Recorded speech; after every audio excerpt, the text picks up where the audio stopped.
Hello friends, welcome to IICS platform. आज है 30 जून और 30 जून का करेंगे हम एमसीक्यू। लेक्चर स्टार्ट करने से पहले चैनल को सब्सक्राइब और बेल आइकन प्रेस करना ना भूलें। चलो लेक्चर स्टार्ट करते हैं। First question, which tiger reserve started first artificial intelligence fire detection system in India. देखो ये पूछ रहा है कि किस टाइगर रिजर्व ने इंडिया में पहली बार artificial intelligence detection system, water detection system, fire detection system को इंस्टॉल किया है, स्टार्ट किया है। तो दोस्तों वो है पेंच नेशनल पार्क। अब ये पेंच नेशनल पार्क है कहाँ पर? तो दोस्तों ये है मध्य प्रदेश के अंदर। कहाँ पर है? मध्य प्रदेश के अंदर है। और मध्य प्रदेश में कौन से जिले में? तो ये है छिंदवाड़ा जिला, छिंदवाड़ा और सिवनी जिले में, दोनों जिले में आता है। कौन? पेंच टाइगर रिजर्व। और कुछ पार्ट इस टाइगर रिजर्व का महाराष्ट्र बॉर्डर पे भी लगता है, महाराष्ट्र स्टेट के अंदर भी लगता है। अब कैसे फायर डिटेक्शन सिस्टम होगा? तो दोस्तों इसके लिए इस टाइगर रिजर्व में पीटीजेड कैमरे लगाएंगे on the highest point. On the highest point पर पीटीजेड कैमरे लगाए हैं जो कि डिटेक्ट करेंगे अगर कहीं भी फायर एक्टिविटी होती है तो इस फॉरेस्ट एरिया में। इसी के साथ चलते हैं अपन नेक्स्ट क्वेश्चन पर। नेक्स्ट क्वेश्चन दोस्तों, who is head the high level committee to review conduct of examination and function of NTA। NTA क्या है? National testing agency. अब कहानी क्या है? तो देखो सबसे पहले तो आप जान लीजिए कौन हेड करेगा। ये हेड करेंगे के राधाकृष्णन। के राधाकृष्णन कौन है? ये फॉर्मर इसरो के चीफ है। कौन है दोस्तों? फॉर्मर इसरो चीफ है। दूसरा पॉइंट याद रखना, अब ये कमेटी सेटअप करी क्यों गई है? तो देखो आप जानते हो अभी ट्रेंड में हमारे इंडिया में एक बार ट्रेंड चल रही है क्या कि नीट का जो पेपर है, क्या है दोस्तों? नीट का पेपर है वो लीक हो गया था। क्या वो क्या हो गया था? लीक हो गया था, पेपर आउट हो गया था कई जगह पर। क्या हुआ कि इसकी इन्वेस्टिगेशन करने के लिए सरकार ने एक हाई लेवल कमेटी बनाई है जो कि के राधाकृष्णन हेड करेंगे और ये पता करेगी क्या कि एनटीए जो नेशनल टेस्टिंग एजेंसी है उसमें कोई फंक्शनिंग की ज़रूरत तो नहीं है, या फिर उसका जो काम करने का तरीका है उसको चेंज करना है, या फिर एग्ज़ाम कंडक्ट कराने का तरीका कुछ और चेंज लाने हैं जिससे कि पेपर लीक की एक्टिविटी से बचा जाए। समझ में आ रहा है? इसी के साथ चलते हैं अपन नेक्स्ट क्वेश्चन पर। नेक्स्ट क्वेश्चन दोस्तों, Shanghai cooperation organisation meeting of 2024 will be held in which country. तो ये होगी दोस्तों अस्ताना में, जो कि कैपिटल है काजाकिस्तान की।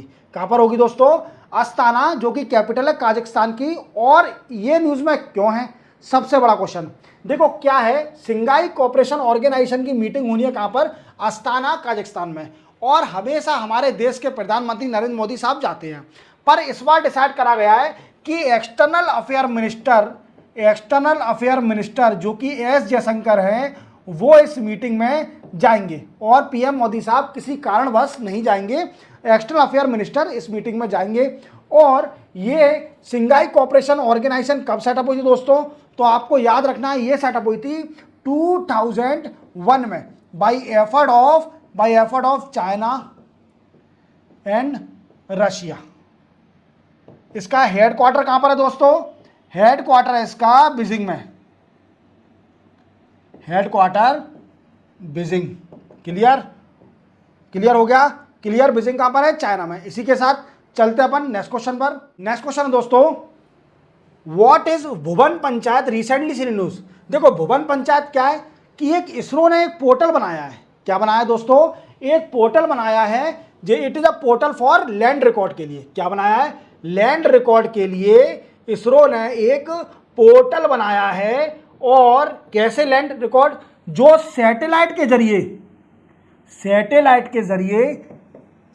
बाय सैटेलाइट डाटा कलेक्ट किया जाएगा लैंड का related to land and it is available for the farmer. That's a news. Okay, that's a question. अपन चलते हैं नेक्स्ट क्वेश्चन पर। नेक्स्ट क्वेश्चन दोस्तों, which central bank of SAARC country for currency swap agreement. देखो SAARC country क्या है? South Asian Association for Regional Council. इसमें 8 member हैं। 8 मेंबर कौन कौन से? याद रखना, इंडिया जो मेन है, पाकिस्तान, अफगानिस्तान, नेपाल, भूटान, बांग्लादेश, मालदीव, श्रीलंका। ये 8 मेंबर हैं इसके। और एक सेंट्रल बैंक, इन 8 मेंबरों में से एक सेंट्रल बैंक है जिसका नाम है रिजर्व बैंक ऑफ इंडिया, हमारी खुद की इंडिया की सेंट्रल बैंक है। इस बैंक ने क्या किया है, करेंसी स्वैप एग्रीमेंट का प्रपोजल लाया है सार्क कंट्रियों के बीच में। अब सर ये तो बताइए करेंसी स्वैप होता क्या है, ये कौन सी नई टर्मिनोलॉजी बता रहे हो। क्या होता है दोस्तों कि आप जानते हो कि मोस्टली जो ट्रेड होता है कंट्रियों के बीच में वो होता है on the basis of dollar, dollar के बेसिस पर वो ट्रेड होता है। बट कुछ कंट्रियां क्या करती हैं, कुछ कंट्रियां अपना currency swap agreement deal sign कर लेती हैं, एग्रीमेंट, जिससे क्या होता है कि वो लोकल करेंसी में माल खरीद सकते हैं फ्रॉम डिफरेंट कंट्री, और वो भी पे कर सकते हैं मतलब अपनी खुद की करेंसी में। तो ये होता है करेंसी स्वैप एग्रीमेंट। इसी के साथ चलते हैं अपन नेक्स्ट क्वेश्चन पर। नेक्स्ट क्वेश्चन दोस्तों, India contribute how much million to support Hindi in UN. देखो यूएन क्या है, यूनाइटेड नेशन। अब यूनाइटेड नेशन में हिंदी को प्रमोट करने के लिए, what I means Hindi language को प्रमोट करने के लिए इंडिया ने कुछ कंट्रीब्यूट किया है। और कितना कंट्रीब्यूट किया है, तो वो कंट्रीब्यूट किया है 1.169 यूएस मिलियन डॉलर। क्या है, यूएस मिलियन डॉलर इतना कंट्रीब्यूट किया है कि यूएन हिंदी लैंग्वेज को प्रमोट करें यूनाइटेड नेशन के अंदर। इसी के साथ चलते हैं नेक्स्ट क्वेश्चन पर। नेक्स्ट क्वेश्चन है दोस्तों, what is team recently seen news. तो टीम जो क्रिकेट टीम नहीं है, ठीक है, टीम क्या है, एक ट्रेड अनेबलमेंट एंड मार्केटिंग स्कीम है गवर्नमेंट की, जिसके अंदर 5 लाख ऑफ एमएसएमई को कनेक्ट कर दिया जाएगा इनटू ओएनडीसी। ओएनडीसी क्या है, अगर ओएनडीसी का फुल फॉर्म बता देता हूं, open network for digital commerce. और अगर आपको डिटेल में जानना है ओएनडीसी के बारे में तो आप मेरे व्हाट आई मीन्स 28 जून के डिटेल करंट अफेयर में लेक्चर में जाइए। मैंने आपको डिटेल में बताया है कि ओएनडीसी होता क्या है, तो आपको क्लियर हो जाएगा। तो 5 लाख एमएसएमई को कनेक्ट करना है ओएनडीसी में। तो ये trade enable and marketing scheme है सरकार की। इसी के साथ चलते हैं अपन नेक्स्ट क्वेश्चन पर। नेक्स्ट क्वेश्चन है दोस्तों, which state government started Assam witness protection scheme. Sorry, ये तो आसाम लिख दिया मेरी टेक्निकल टीम ने, तो ये तो सबको ही पता चल जाएगा, क्वेश्चन ही करा।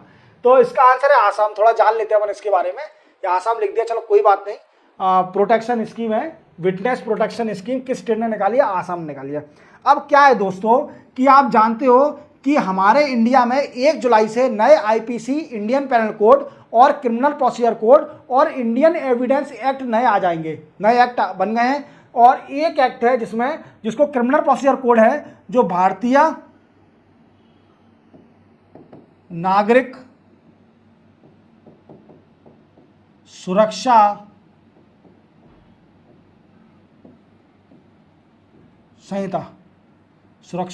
संहिता। और ये रिप्लेस करेगा किसको दोस्तों, ये रिप्लेस करेगा क्रिमिनल प्रोसीजर कोड को। किसको रिप्लेस करेगा, क्रिमिनल प्रोसीजर कोड को रिप्लेस करेगा। अब इसके अंदर एक सेक्शन है, सेक्शन नंबर 193। कौन सेक्शन है, 193 सेक्शन है। इस सेक्शन में बोला गया है दोस्तों कि जो विटनेस होंगे उसे पुलिस प्रोटेक्शन दिया जाएगा। पुलिस प्रोटेक्शन उसको दिया जाएगा जो भी विटनेस दे रहा है, जो भी गवाही दे रहा है किसी के खिलाफ या कुछ भी केस में गवाही दे रहा है, तो उसको पुलिस प्रोटेक्शन दिया जाएगा बाय डिमांडिंग बाय विटनेस। अगर विटनेस डिमांड करता है कि मुझे पुलिस प्रोटेक्शन चाहिए तो उसको पुलिस प्रोटेक्शन दिया जाएगा। अब इसके अंदर क्या होगा, तो आसाम विटनेस प्रोटेक्शन स्कीम है, इसमें क्या करा जाएगा, एक कॉम्पिटेंट ऑथोरिटी को सेटअप किया जाएगा, setup in each district of state. और इस कॉम्पिटेंट ऑथोरिटी को हेड कौन करेगा दोस्तों, इसको हेड करेगा डिस्ट्रिक्ट एंड सेशन जज। कौन करेगा दोस्तों, डिस्ट्रिक्ट एंड सेशन जज। क्लियर। अब ये क्या करेगी कॉम्पिटेंट ऑथोरिटी, अगर किसी भी विटनेस को पुलिस प्रोटेक्शन चाहिए तो वो क्या करेगा, इस कॉम्पिटेंट ऑथोरिटी के पास जाएगा, इस कॉम्पिटेंट ऑथोरिटी से डिमांड करेगा कि मुझे पुलिस प्रोटेक्शन चाहिए, मुझे खतरा है दूसरी पार्टी से, अपोजिशन पार्टी से जिसके खिलाफ मैं गवाही दे रहा हूं। तो कॉम्पिटेंट ऑथोरिटी इसको ऑथराइज कर देगी अगर उसको लगेगा कि रियलिटी में इस विटनेस को पुलिस प्रोटेक्शन की जरूरत है, इसको खतरा है फ्रॉम द अपोजिशन पार्टी, तो इसको पुलिस प्रोटेक्शन दिया जाएगा। क्लियर? कॉम्पिटेंट ऑथोरिटी इसको रेगुलेट करेगी, समझ में आ गया। और उसको हेड कौन करेगा? डिस्ट्रिक्ट और सेशन जज। इसी के साथ चलते हैं अपन नेक्स्ट क्वेश्चन पर। नेक्स्ट क्वेश्चन दोस्तों, व्हाट इज आभास रिसेंटली सीन न्यूज। आभास ऐसा लग रहा है जैसे किसी बच्चे का भारतीय नाम हो, पर ये भारतीय नाम नहीं है, ये है एक high speed expandable aerial target. Means ये किसने बनाया है दोस्तों? ये बनाया है दोस्तों डीआरडीओ ने बनाया है। किसने बनाया है दोस्तों? डीआरडीओ ने।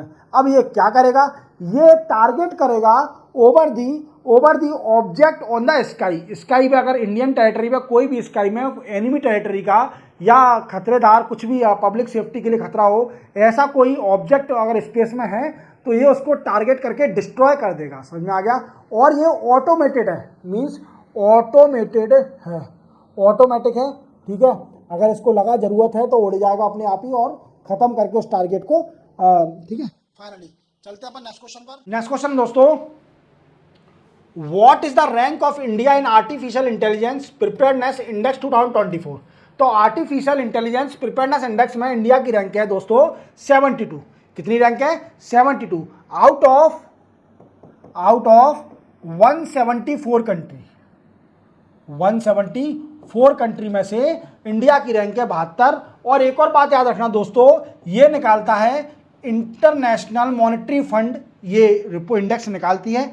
और इसमें क्या देखा जाता है कि इसमें देखा जाता है उन कंट्रियों की रैंक दी जाती है जो कि कंट्री कैपेबल हैं to adopt the artificial intelligence in the country.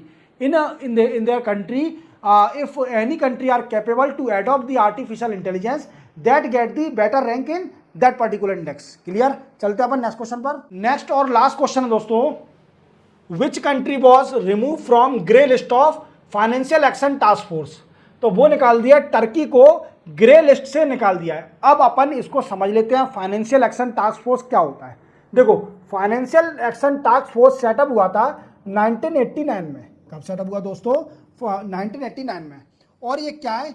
एक इंटर गवर्नमेंट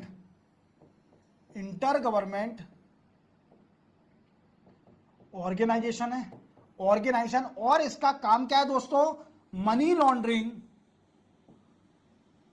लॉन्ड्रिंग मींस हवाला, जो पैसा हवाला करते हैं, और टेररिस्ट फाइनेंसिंग, टेररिस्ट को जो पैसा देते हैं उनको रोकना FATF का वर्क है, फाइनेंशियल एक्शन टास्क फोर्स का वर्क है। और ये जब बनी थी तो 1989 2001 तक इसका काम सिर्फ ओनली मनी लॉन्ड्रिंग का था, रोकने का। पर 2001 के बाद इसको टेरर फाइनेंसिंग भी इसके काम में जोड़ दिया। और ये उन्हीं कंट्रियों को ग्रे लिस्ट या इसमें डालती है जो कि टेरर फाइनेंसिंग या फिर मनी लॉन्ड्रिंग कर रही हैं। तो इसने कंट्रोल कर लिया टर्की ने मनी लॉन्ड्रिंग के ऊपर और टेररिस्ट फाइनेंस के ऊपर, इसलिए इसको ग्रे लिस्ट से निकाल दिया है। क्लियर? इसी के साथ 30 जून के करंट अफेयर के MCQ कंप्लीट होते हैं। मिलते हैं हम कल, और तब तक के लिए जय हिंद।